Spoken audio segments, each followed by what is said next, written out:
Oh. Hi, this is Janice Perkins with Capacity, and I'm joined today by Johnathan Weigand, JP Weigand and Sons, Wichita, Kansas. How are you? I'm doing very well, Janice. How are you? I'm really good. Good to see your smiling face, as always. Thank you. Jonathan has become a dear friend over the last few years after you got stuck at a table eating lunch with me at some event. That's right. I'm trying to remember what it was. It was at the Hyatt. It was at the Hyatt. We discovered we've almost lived in every city the same, except I've not lived in Denver. Correct. Is that the only Exactly. one? And you haven't lived in London, but you have a brother in London. That's exactly So, right. so we're not really stalking each other. And the year overlap, like 10 decades of overlap that are missing. So All roads lead back to Wichita. back to Wichita. I call it the boomerang city sometimes because I have tried to leave it and I keep ending up back here. Isn't that amazing how many people have come back after That's right. it's just a testament to how special of a place Wichita is. No, it is. It's a testimony to the people. And I'm a Midwestern girl at heart. So, and I like wide open space. Don't get Yeah. me crowded. So that's a good thing. Um, Yeah. I want to kick off a little bit different. We've talked a little bit about the questions I've asked some of the other guests that have been on, and I want to do a negative slant with you that you turned positive for me on the bright side.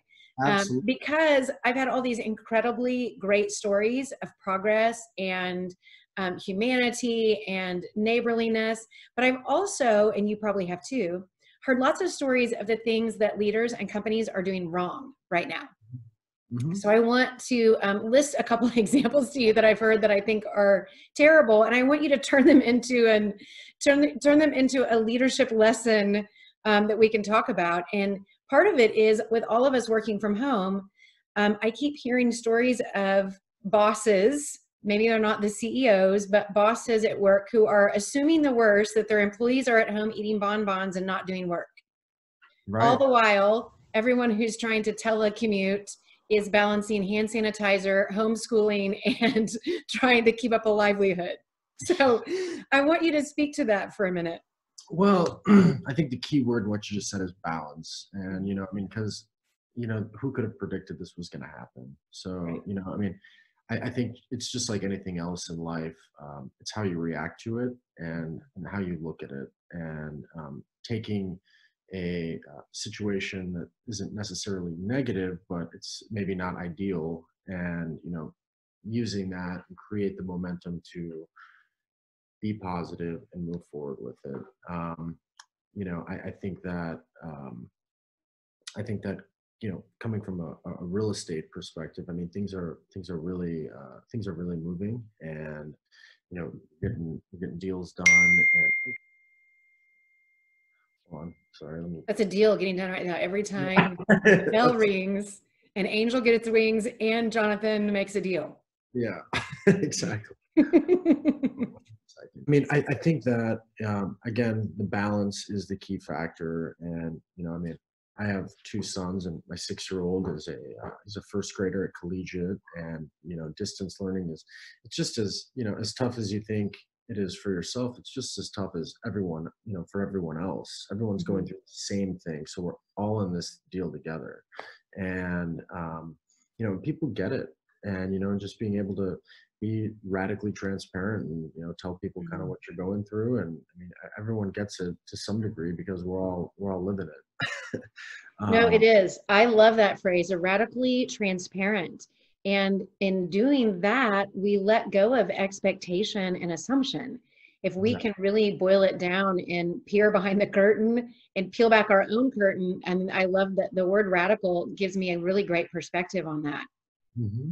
Yeah, no, absolutely. And again, it's also coming from that place of, you have to highlight what we are grateful for and what we have, just the ability to be able to communicate, via Zoom, and, our cell phones. I mean, we look at our cell phones, and this phone has more horsepower than a computer in like the 70s. I mean, we can do everything through our phone. And it's really it's a really amazing time to be alive with everything with technology. And, just correspondence is easier, emails, you can get things done via DocuSign.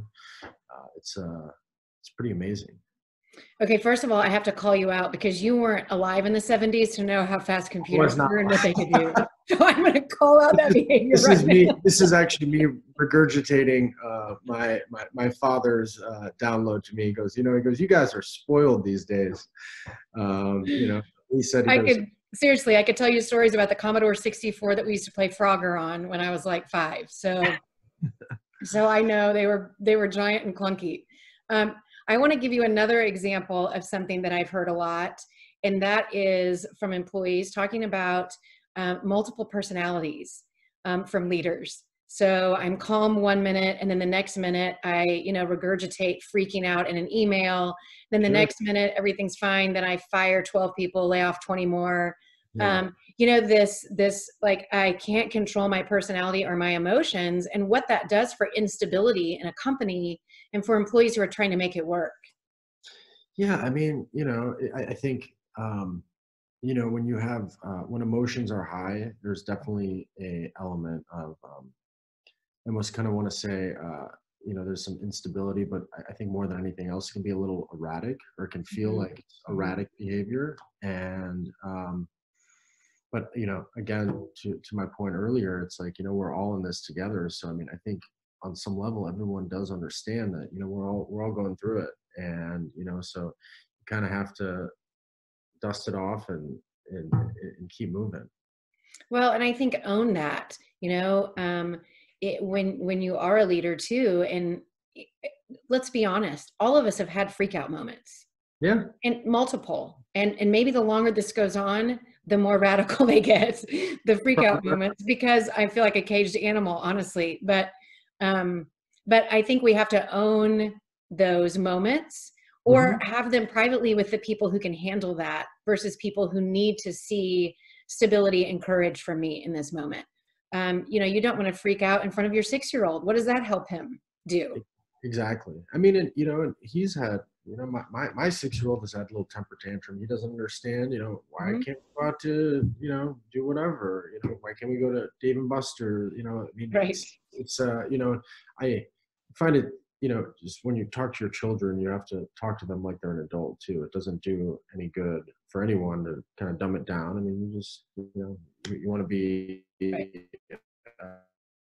with them or as candid as you can. But I mean, it's interesting. I find myself watching, I just had Fox News on all the time, and it can get a little demoralizing if you're just watching it all the time. So you kind of have to limit yourself to how much of that intake you put in your mind, because your brain is like it's like an algorithm. If you constantly are pumping it with all this negativity and negative things that are going on, it's kind of what you start thinking about. It's on your brain. So you have to find ways to kind of craft and create a positive outlet, and also kind of going backward into it, you have to just bring things that are conducive to your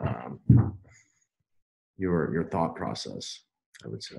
No, I think that's really helpful. And I want you to speak a little bit more about that, because you're a very calm person. You are very steady. You are very sure. You are unflappable, in fact, in the time I've known you. So I can't imagine that your freak out moments look anything like mine. Mine are definitely probably more frazzled than yours. Yeah. But as a person who is very good at that anchoring of self that you do, just speak to people and give them some insight into that and what keeps you so grounded, because I'm sure that, when you're grounded outside of a trauma, that's what helps you stay grounded inside a trauma. So it's much more difficult to say, oh, we're in the middle of quarantine, I should figure out how to meditate and be calm. Yeah. Not that there's always a great place to start, but how do you develop good habits in life so that when things hit you, you remain very focused? I mean, and I really think this is a direct correlation just to anything in life, no matter whether it's this period of time or anything else. It's a lot to do with the people you surround yourself with, the people you talk to, and you want to be around those people that they do have that positive outlook. And on the bright side. You know, we look at, you know, we use that as momentum to create more positive moments. And I mean, for me, that's what I do. And also it's taking the time to the things that slip between the cracks, and, you know, using this time to address those things that have, you know, we all do it. We're all guilty of pushing the snooze button and putting things on the back burner, and really just tackling those things that you've just been putting off. I mean, you know, finish that book, you know, call that person, you know, whatever it is that, you know, you've just been putting off. I think it's very helpful, because this is such a unique time in everyone's life where there's really no excuse for us not to do those things. I love that. And I've encountered similar situations personally of, I'm not a procrastinator by nature at all, but I move so fast and so quickly that there are things I like to ignore. Let's put it that way. That's my definition of why I don't do certain things. Organizing certain things, getting to the little things that can be put off, because there are so many bigger things that I want to attack. But this is a great time to settle into the things we put off. And maybe that is a relationship or communication, or maybe that's just, it would make me feel a lot better that the garage was cleaned out and I have a prettier yard this year. I don't know what it is, but there is something very cathartic about kind of getting those cobwebs in the corner of life a little bit.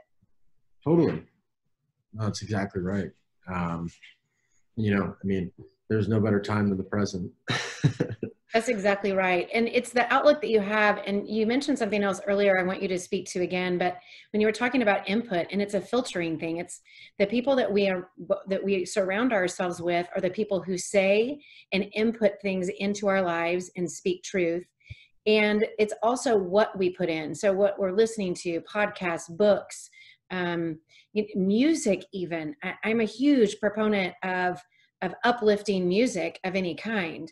I can't listen to things that yell at me because of how it makes me feel. I mean, music is definitely part of a soul rhythm. So what are things that you do, that you input, that when people aren't around you, that make you stay positive?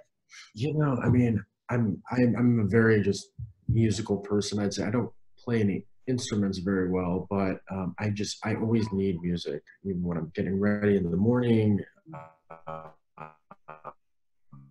Before I go to bed, listening to something soothing that kind of puts you in that state of mind, or, you know, listening to some upbeat stuff that kind of gets you going in the morning in your car, or whatever it is. And, you know, again, it's like pushing your, I think music is such a amazing tool to kind of push your reset button, and really, you know, it can kind of drive your whole day and your mindset. And, you know, I mean, I think music is a very powerful tool for us. Okay, so now you have to tell everyone, like, what's your, I'm about to make a really big deal song. What's your hype song? You know, so I recently, you know, became I was a nominee for the 40 Under 40, you know, from the Wichita Business Journal, and you're supposed to pick a theme song for yourself. And I kind of put a lot of thought into that, and you know, it was funny. It just kind of came out organically. I have a station on my Pandora called Waves, and all of a sudden, when I was thinking about it, the song "Not Gonna Break My Stride." Yes. Yeah.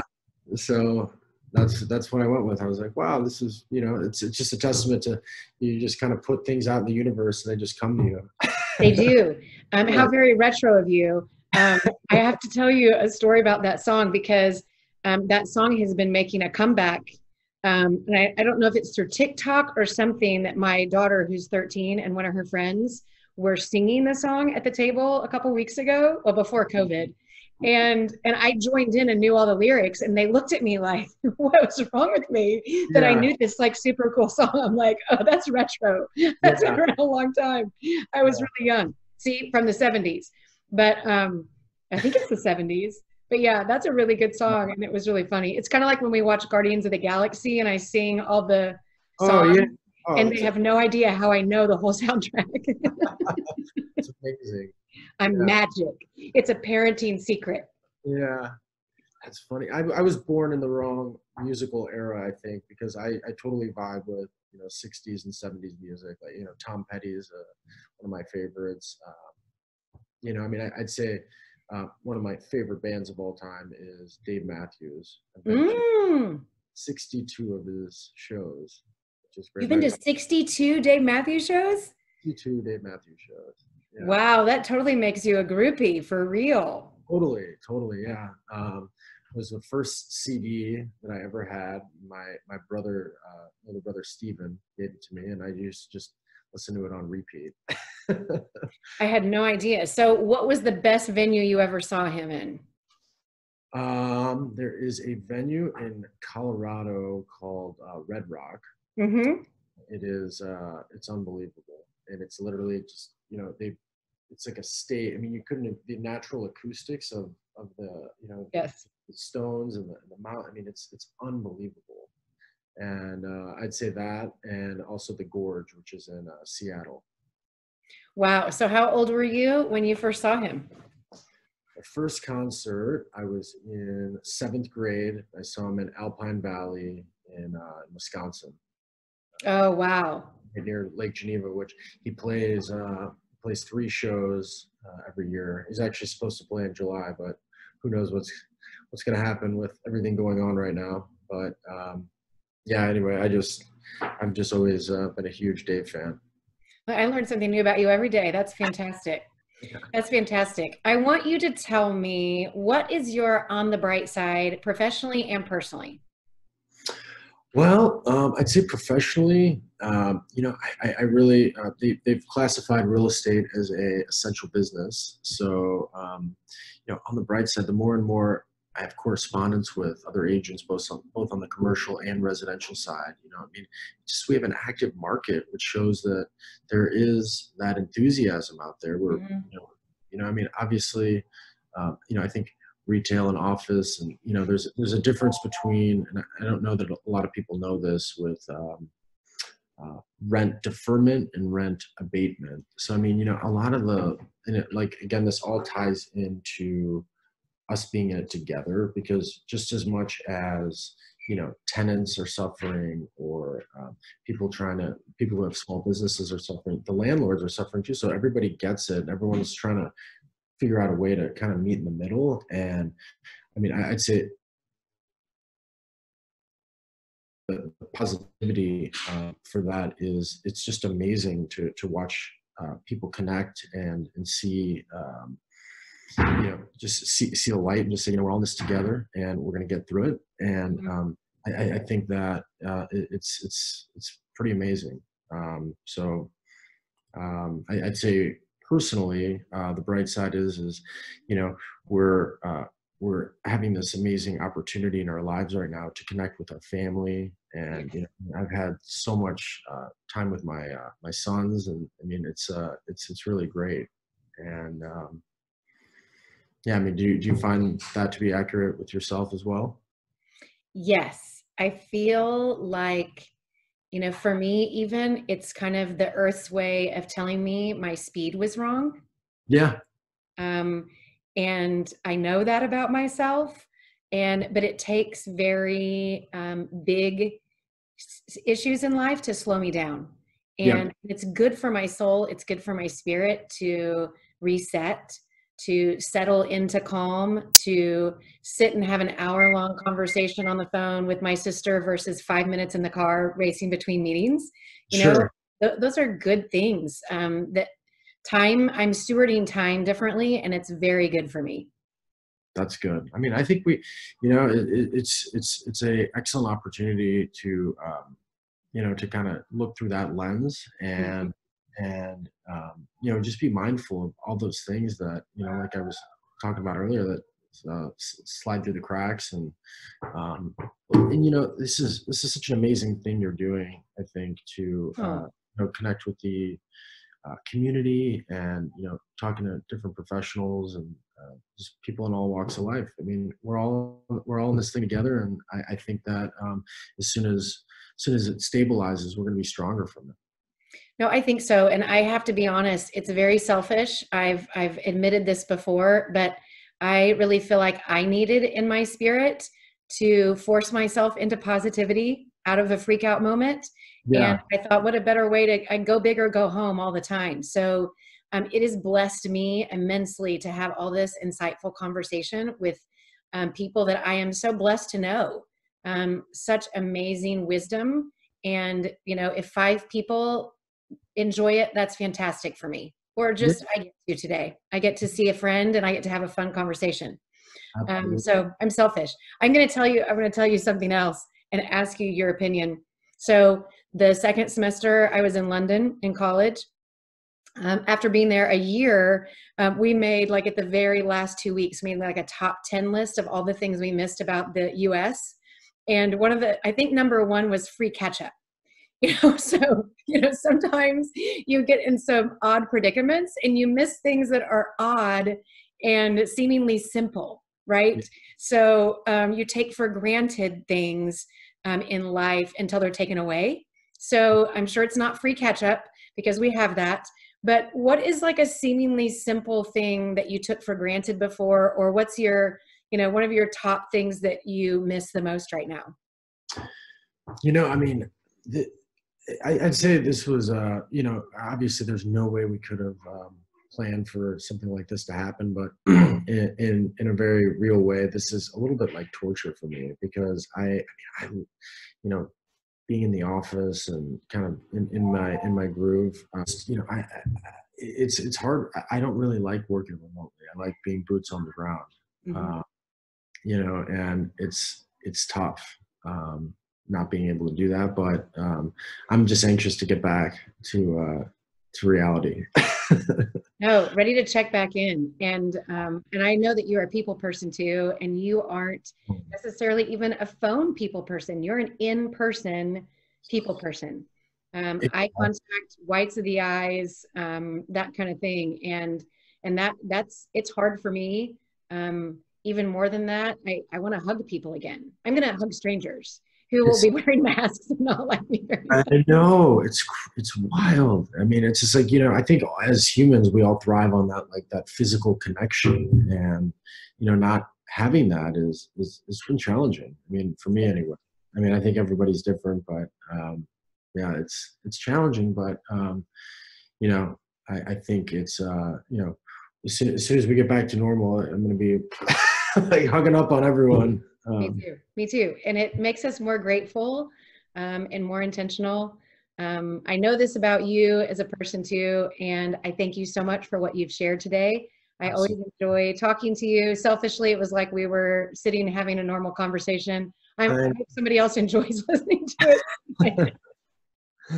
Yeah. Thank You you. have, Jonathan Weigand, before you leave, I want you to also talk about JP Weigand and some of the things that are coming up that you look forward to and what makes JP Weigand so unique. sure. Well, the company was started by my great grandfather, um, John Patrick Weigand, in 1902. So it's one of the it's pretty amazing lineage, and I'm the fourth generation to be at the company, and a company with that history that can you know withstand the test of time. Two Mhm. world wars, depression. I mean, coronavirus now. I mean, it's like it's just amazing to be a part of something like that, Mhm. which is so great. I feel so grateful to have so many amazing mentors and people that I work with. Um, it's this past, I moved back to Wichita in 2018, and these past 2 years have been just phenomenal. I've I've really enjoyed all my time thoroughly, and I think we've just made an announcement that we're going to be opening up 2 more offices. We're actually we're closing the West office and building a new location for the West office as well as the East office, and then potentially maybe even our downtown office. So the company is not we're not stagnant. We're growing, and we're investing more money, and I think it's going to be a great thing. I'm excited to be a part of it. Well, I have to say what's really exceptional and what I've learned, and especially after talking to your dad a couple times, the it's an incredibly tricky thing in people dynamics to have a legacy company go that many generations and still be innovating and still be growing and maintain its brand and Yeah. strength in the community. So that's exceptional. I applaud you for that. I speak about that all the time. And it reminds me of, people will ask me about, things about if you've never been out of the country to Europe or somewhere where history is thousands of years, not hundreds of years. Sure. And it makes you understand history and legacy so differently. And I feel that when I think about JP Weigand, there are companies that have gone through one legacy transition, and it's like, good for you. Mhm. You guys are like old hat masters for legacy transitions. That's huge. That's really taken a deep look at history, and it speaks in testimony to the integrity and the ethics of your family line and what has been maintained in each generation and continues to grow, but hasn't kept it or encapsulated it from becoming more. And that's what I find extraordinary. Yeah. No, it's truly amazing, and obviously very close relationship with my father personally, but being able to interface with him on a business level and be able to understand his perspective. I mean, he's accomplished so much in his life. I mean, he's 81 years old, and having the opportunity to download with a man that has that much knowledge Mhm. is, it's truly like, it's a gift. And um, it's amazing. I'm really, I can't even express my gratitude for being with such an outstanding group of people and being at that company. I'm excited to see what you continue to do there in the commercial division and for JP Weigand. Yeah. Thank you so much, Johnathan, for joining me today. Oh, Johnathan Weigand, Janice Perkins with Capacity.